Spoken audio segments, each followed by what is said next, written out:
Mulai sok nih. Assalamualaikum warahmatullahi wabarakatuh. Waalaikumsalam. Waalaikumsalam warahmatullahi wabarakatuh. Selamat siang dan salam sejahtera bagi kita semua. Yang terhormat Bapak Alam Safir Daus SPD MKOM selaku dosen pengampu mata kuliah e-learning serta teman-teman yang saya hormati. Puji dan syukur kita panjatkan kehadirat Allah Subhanahu wa taala karena atas rahmat dan karunia-Nya kita dapat mengikuti kegiatan presentasi pada kali siang hari ini, yaitu melalui Zoom.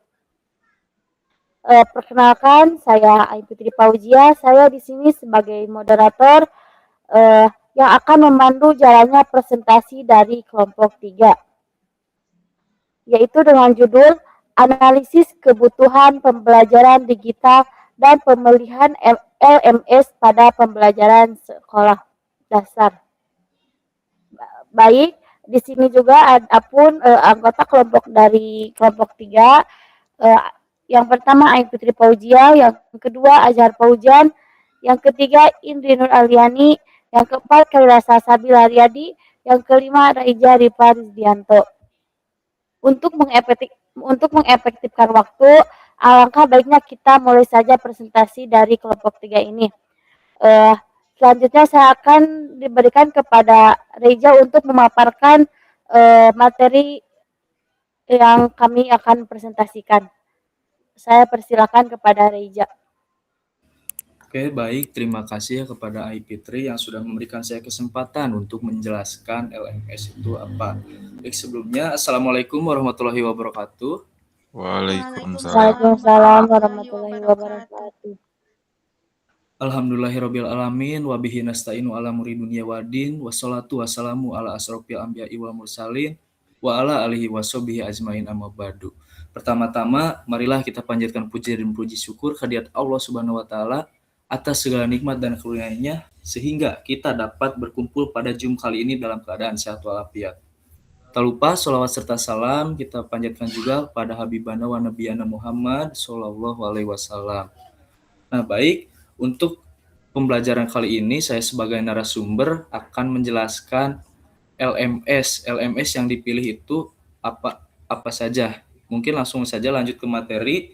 LMS yang dipilih dalam pembelajaran matematika di SD digunakan beberapa LMS, yaitu yang pertama ada Google Classroom, yang kedua ada Quizzes, yang ketiga ada Wall.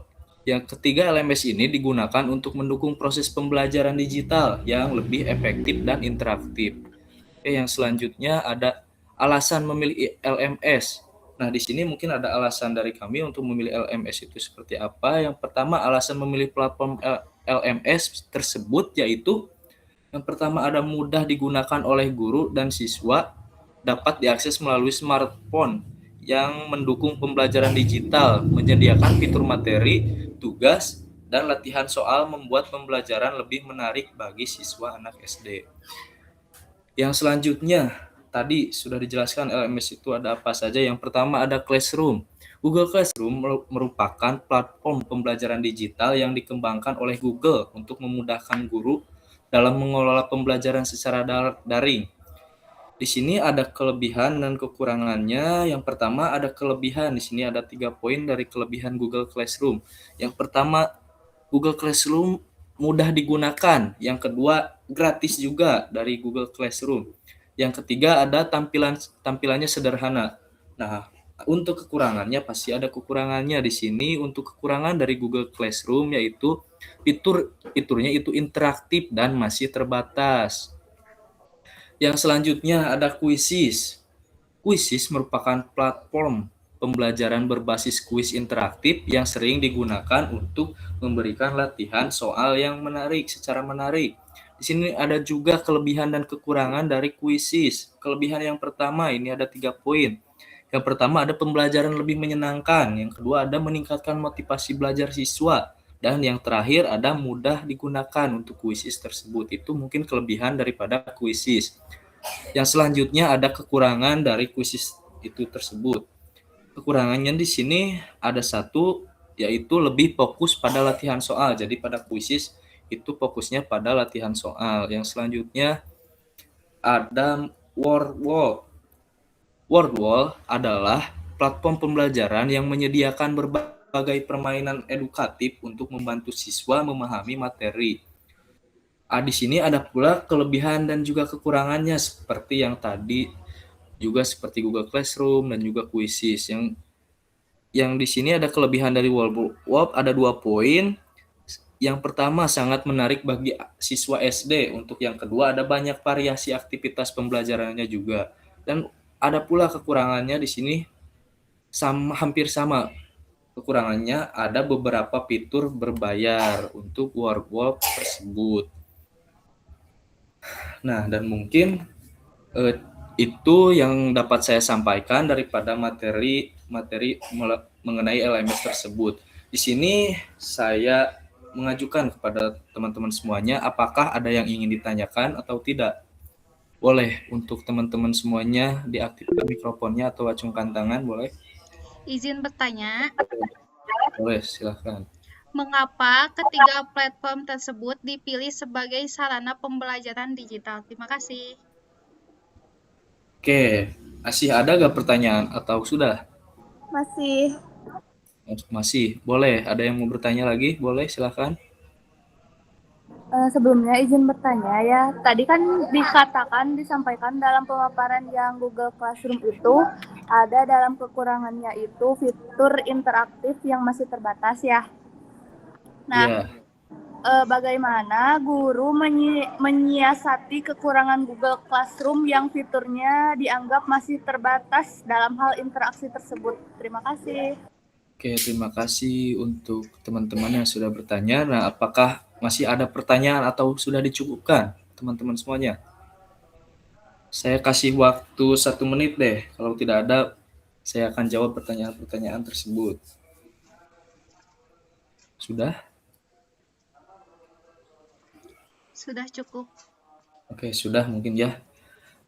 Tadi ada beberapa pertanyaan yang masuk untuk saya jawab ya. Mungkin pertanyaannya tadi yang pertama, ada mengapa ketiga platform tersebut dipilih sebagai sarana pembelajaran digital. Nah, untuk alasannya pasti ada alasan kenapa ketiga platform tersebut dipilih sebagai sarana pembelajaran digital. Nah, mungkin untuk kita analogikan ya teman-teman semuanya.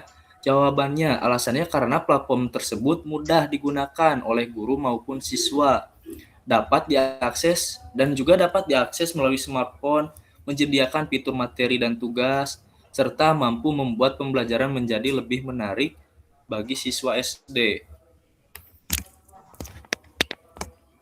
Oke, yang pertanyaan yang kedua. Tadi sempat dijelaskan ya, mungkin ada sedikit notis ya tadi dari PPT yang sudah saya buat, bagaimana guru menyiasati kekurangan Google Classroom yang fiturnya dianggap masih terbatas dalam hal interaksi. Jawabannya mungkin di sini saya ada sedikit jawaban ya, tapi mungkin kalian bisa memahaminya juga. Jawabannya yaitu guru menggunakan strategi integrasi atau penggabungan karena Google Classroom cenderung kaku dan hanya berperan sebagai manajemen tugas. Interaksi dua arah dan motivasi belajar ditingkatkan melalui penggunaan Quizzes dan WordWall yang memang dirancang untuk pembelajaran yang menyenangkan dan interaktif. Nah, mungkin segitu ya. Apakah sudah cukup dari teman-teman semuanya yang sudah bertanya atau teman-teman yang semuanya sudah mengerti? Sudah cukup. Terima kasih. Terima kasih. Oke, mungkin cukup segitu ya materi yang dapat saya sampaikan. Saya kembalikan lagi kepada moderator. Untuk moderator dipersilakan. Baik, terima kasih kepada Reja. Selanjutnya, apakah teman-teman boleh takut ada yang mau menanggapi dari pertanyaan dari teman-teman? Siapa yang mau menanggapi dari pertanyaan yang tadi oleh teman-teman udah paparkan? Izin menanggapi. Boleh.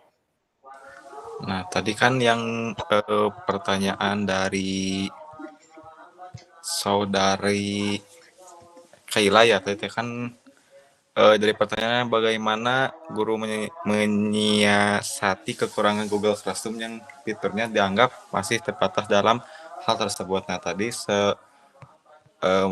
narasumber sudah menjawabnya ya.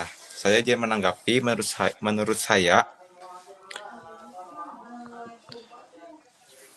jawabannya sudah cukup masuk akal karena memang Google Classroom itu lebih sering dipakai untuk mengirim materi dan mengumpulkan tugas.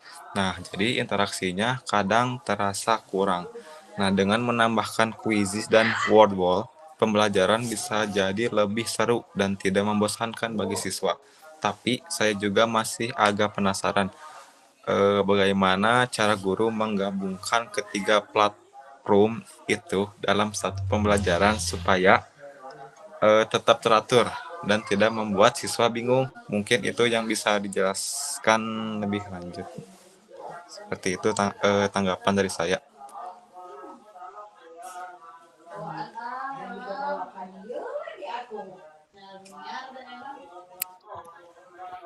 Baik, terima kasih kepada Azhar yang sudah menanggapi dari pertanyaan-pertanyaan teman-teman semuanya.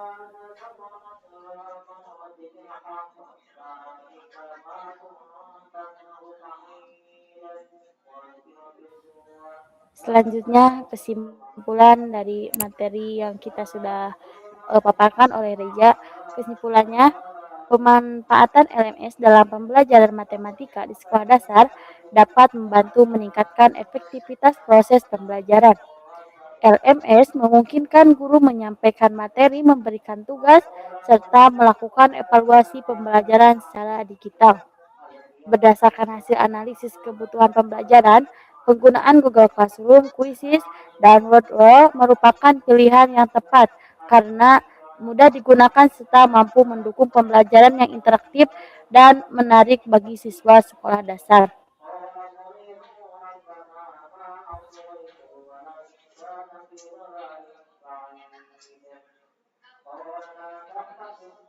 Baik, terima kasih kepada teman-teman yang sudah mengikuti Zoom dan sudah berpartisipasi dalam diskusi siang kali ini. Meskipun kita lewat Zoom, semoga kita selalu diberi kemudahan dan kelancaran untuk menerima ilmu yang kita sudah bahas kali siang ini. Demikianlah presentasi dari kelompok 3 mengenai analisis kebutuhan pembelajaran digital dan pemilihan MLS pada pembelajaran sekolah dasar. Saya sebagai moderator undur diri. Terima kasih juga kepada teman-teman. Sekali lagi terima kasih. Saya undur diri. Wassalamualaikum warahmatullahi wabarakatuh. Waalaikumsalam warahmatullahi wabarakatuh. Terima kasih.